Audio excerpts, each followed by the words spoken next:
Hey guys, I'm Matt Schlicht. And I'm Tina Hui. Welcome to this week's Follow the Coin Bitcoin Roundup.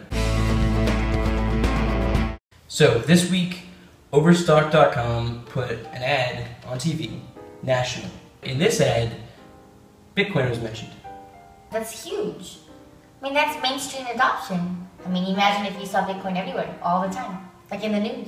Like if it was like Twitter or Facebook. I mean, before Facebook and Twitter were mainstream, everybody didn't think it was ever going to be anything real. And then now you watch news and they're like, someone tweeted something about the hurricane. No, you're totally right. Right now, the way Bitcoin is in the news feels exactly the same way Twitter did when it was first coming out. And I don't think I've ever seen any other company get the same amount of press as Twitter did. It's pretty exciting. Talking about exciting things, Western Union was actually surpassed by Bitcoin in daily transaction volumes this week. I guess there's no way to tell whether the transactions with the Bitcoins are between like a customer and a merchant versus like maybe I just have a lot of Bitcoins and I'm transferring it from my food Bitcoin account to my let's buy a lot of mining hardware wallet. Right. I think you should send me some Bitcoins. Really? Yeah, come on! Shh, I don't know. What do you guys think? Leave a comment. Maybe I'll send her some. Or you can send them to Matt. Or to the dog. It's true. This is no-no. So, Newegg, they sell computers online. They're actually very successful at this. And they've decided that they're going to start advertising and targeting people in the Bitcoin community. That makes sense, Newegg. Good job. Good job. But they put out an ad this week that said you should get this hard drive from us. You should buy this hard drive because it's the best hard drive to store your Bitcoins on. That doesn't make any sense. Newegg obviously doesn't understand Bitcoin completely because you don't store your Bitcoins on your hard drive. Like, that's not how it works. All these computers that are hooked up to mining Bitcoins act as a network for Bitcoin, and that's what keeps track of where your Bitcoins are. Well, not some hard drive. It's probably just someone in marketing made a mistake. Newegg, if you're watching this, we think your advertising strategy is very smart, but you should probably fix the ad so that it actually makes sense. You're better than this, Newegg. Speaking of Newegg, did you know that Tigerdirect has successfully done more than $1 million in Bitcoin transactions since they integrated in January? And that's super impressive because Bitcoin's so new. Like 5 years ago, nobody would have taken this seriously at all. And to say that a company of that size made $1 million already, that's huge. And not only did they get $1 million in Bitcoin transactions, but they're actually not even the first ones to do this. Yeah, I know. Overstock.com hit $1 million like a little over a week ago on like March 4th, I think. Right, so it's the same month. It's pretty exciting. I'm really excited to see who else is going to incorporate Bitcoin and accept Bitcoin on their site. You can do it really easily using Coinbase. Or BitPay. Yeah. I would love to see Newegg do it. Maybe then they'd get their ads right. So this week, Congressman Polis wrote an email in response to Senator Manchin, who previously and recently was expressing that he wanted Bitcoin to be banned. What Senator Manchin was saying was that Bitcoin has gained notoriety in recent months due to its rising exchange value in relation to illegal transactions, and that the currency is highly unstable and disruptive to our economy. So, Senator Manchin is saying that all currency should be banned if it helps illegal transactions, is the preferred currency of scam artists, it is volatile, can be stolen, or spent anonymously? What?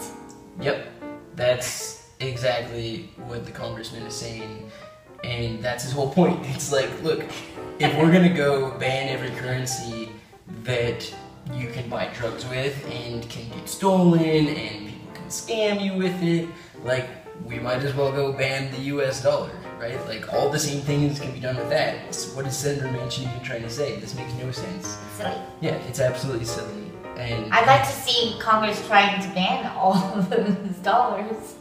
Yeah, they're not, I mean, that'd be forget money. It's all about You're like, Bitcoin. Senator Manchin, you're actually correct. sorry guys, we're gonna have to cancel the US dollar. Nothing costs anything anymore.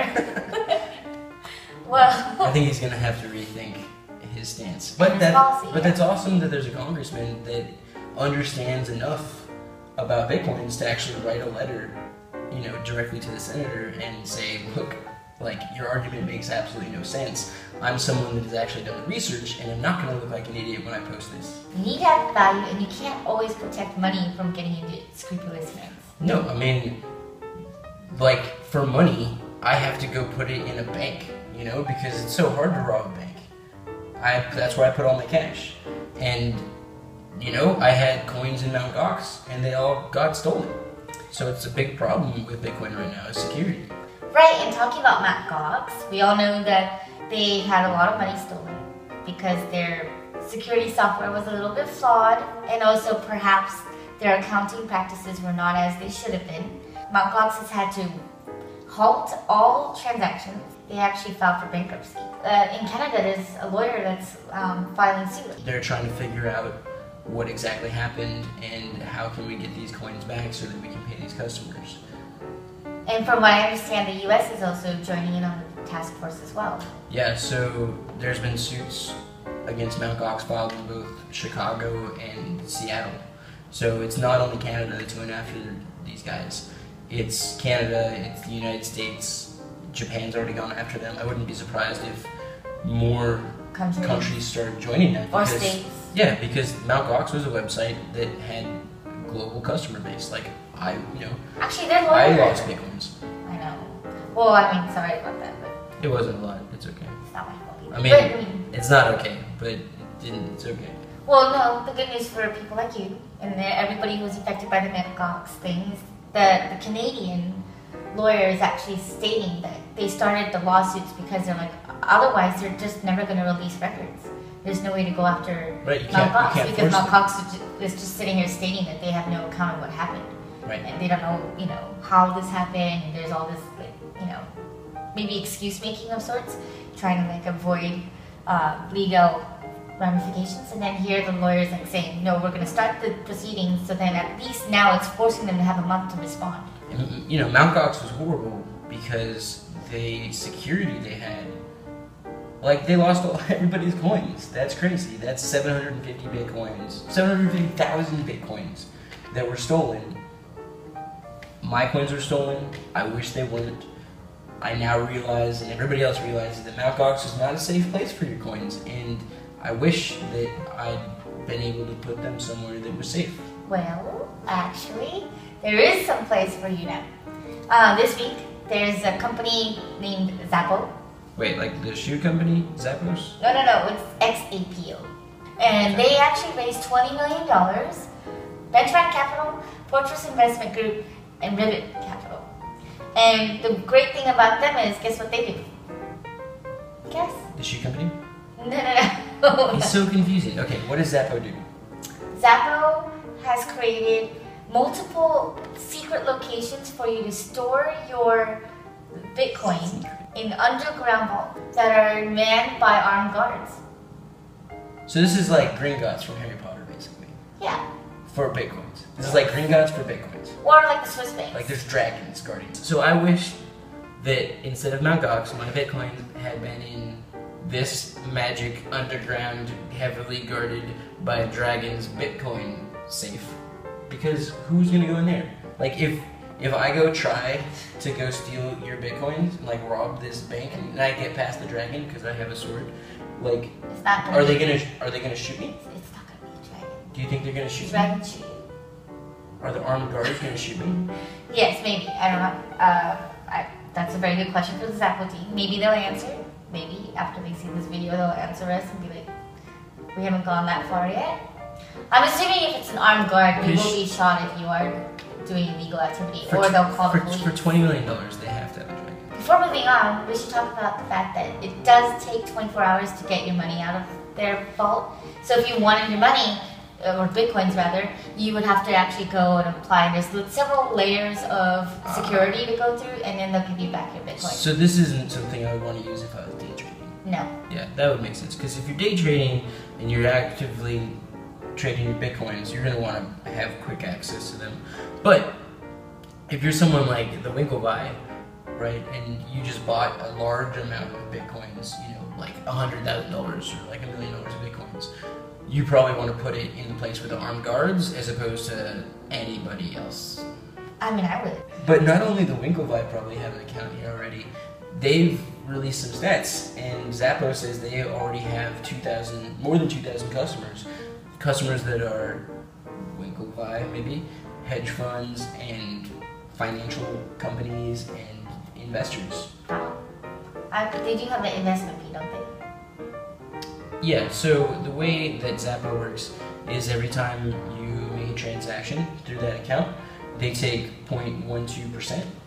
So it's not really that big a fee, you know, when you actually think about it. And this isn't an account where you're gonna be taking money in and out like all the time. What if I store 1 Bitcoin in there? That still works because there's not like a $5 minimum transaction fee, you know, it's a percentage. So I'm totally gonna put 1 Bitcoin in there. Why would you do that? Okay, you can do that. It's only gonna cost me 0.12%. No, it's true. Yeah. We should put Noto's Bitcoin in there too. Oh no, it's very important that he gets it. It's his college fund. He's gonna go to probably college. He's gonna drop out. Do you like Conan O'Brien? No. Come on! Okay, yes, I like Conan. Okay, I love Conan O'Brien. And he had on his show this week, it was really kind of funny. He had somebody on his show try to explain to him what a Bitcoin is. It was this guy named Marcus Ortman. Guess who Marcus Ortman is? He's the COO of Bitcoin. No. Okay. I know. Bitcoin doesn't have a COO. I know. Okay, guys, look, listen. Matt, the reason why I'm doing this... There's a decentralized... Bitcoin is decentralized, right? There's no organization. They don't have a COO. Obviously, that's why I'm going like this. It's a hypothetical. Don't believe the lies, guys. Just watch the video. We're welcoming the Chief Operating Officer of Bitcoin to help explain just what Bitcoin is and how it works. So please welcome Marcus Ortman. Bitcoin is a decentralized digital currency exchanged in the interactive metaverse. Yeah, that didn't help me at all, okay? Okay, so this is the problem with Bitcoin, is all the people that are really excited about it are horrible at explaining it, because what this guy, the pretend CEO of Bitcoin, just said, it's exactly what all the other Bitcoin people say. Remember when we went to the conference, the Bitcoin conference in Las Vegas? Yeah. In December? Literally, we interviewed on video like 10 people that are important in the Bitcoin space and said, what's a Bitcoin? And what they all say?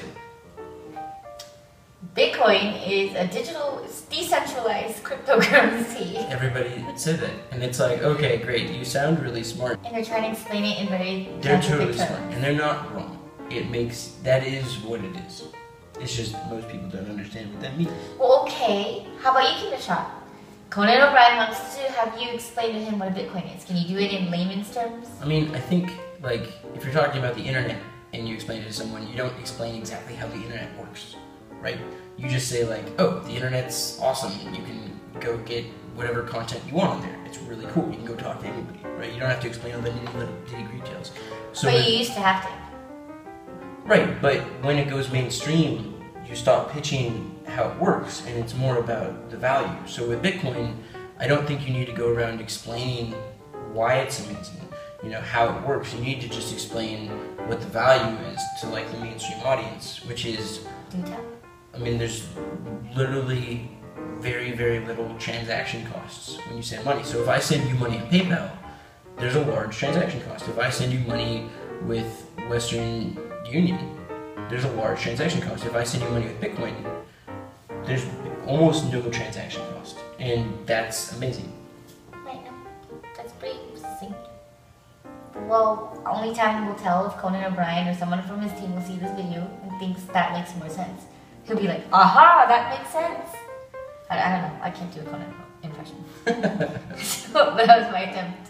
I liked it. It made sense to me. It's alright. Alright guys, that's all we got for today. Catch up with us next week and get the next Follow the Coin weekly Bitcoin Roundup. Don't forget to like the video. And leave a comment. So, one, we're giving 100 Dogecoins away to the first 50 people who leave a comment. Please put your Dogecoin wallet ID there so we can pay you. Do it every day. And then two, you should leave a question in the comments because next week, Tina and I will be answering a few of your questions in next week's video. Right. Oh, and there's an event on Tuesday in San Francisco That we're throwing. We're doing the first Follow the Coin drink up. Right. And there's already like over 50 people that are coming. And over 50 more people that said they might show up. So if you're in the area, you need to come over. Yep. Whoever leaves the most comments, we'll mention you in the next video.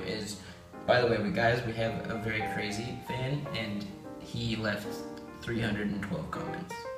Amazing! Alright, bye guys. Bye.